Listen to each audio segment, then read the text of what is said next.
Kā mēs Latvijā papildinām mūsu zivju krājumus iekšējos ūdeņos?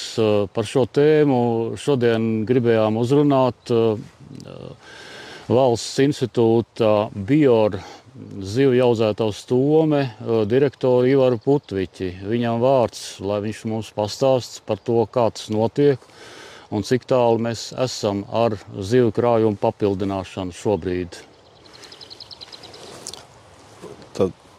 BIORam, institūtam BIOR ir tātad 5 zivju audzētavas, Tome nav vienīgā audzētava.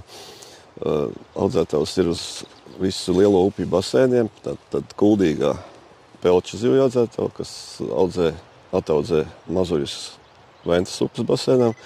Savukārt Gaujas basēnā strādā Kāļu un Braslas zivju audzētavas, un uz Daugavas ir 2 audzētavas, tā ir Tome un Dolas audzētava, kas atrodas Dolas salā. Pašlaik mēs esam Tomes zivju audzētavā. Šobrīd notiek tieši tas laiks, kad lašu mazuļi sāk migrēt uz jūru, jo viņi sasnieguši to saucamās multiplikācijas stadiju. Tas nozīmē to, ka tā zivtiņa ir gatava dzīvot salsūdenī, kur viņi pavadīs 2, 3, pat 4 gadus, un tad viņi atgriezīsies atpakaļ uz savu dzimto upi, kas saka, radīt pēcnācējus.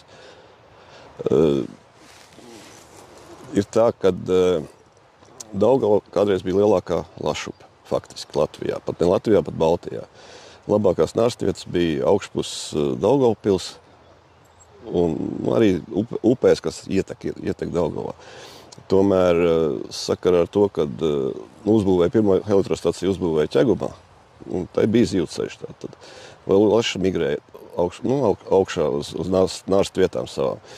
Savukārt, tad, kad uzbūvēja Pļaviņhais, tās jau bez zivju ceļa. Līdz ar to laši tālāk netika. Un tad pēdējā tika uzbūvēta Dolas hes, un līdz ar to faktiski lašiem nārsts Daugavā ir zudis. Neliela daļa ieiet mazā lielā juglā, bet tur pārsvarā iet taimiņi. Līdz ar to tas ganāmpulks tiek uzturēts mākslīgi, lai viņš vispār būtu kā tāds. Lai zivs atgrieztos savā dzimtajā upē, lai viņi atcerētos, kurā upē viņi ir izaugusi, lai viņi neietu, nezinu, pie kaimiņiem vai pie Zviedriem vai Somiem. Tad šīs konkrētā populācija jāaudzē konkrētā ūdenī. Tātad no dzimšanas līdz tam brīdim, kamēr mēs viņus izlaižam dabā. Tā tas arī notiek. Un jūs redzējāt arī nākamo paudzi jau, kas būs tikpat liela, kā šodien redzētie, tikai pēc gadiem. Tā viņi pavada šeit audzēto visu šo laiku. Cik liela tie apjomi ir? Un tātad šogad mēs esam izaudzējuši nepilns 300 000 gabalus lašu un taimiņu mazuļus, kurus faktiski pāris nedēļu laikā mēs visus ielaidīsim Daugavas grīvā. Lai mēs viņus izlaižam naktī tikai, jo ir arī ienaidnieki zivī. Pārsvarā tās ir kājas.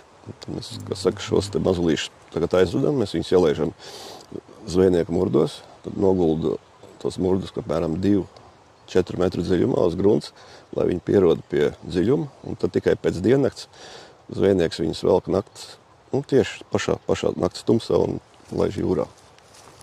Tādā veidā tad viņi arī, līdz rīta gaismai pazūda. Kājas viņas neapēda.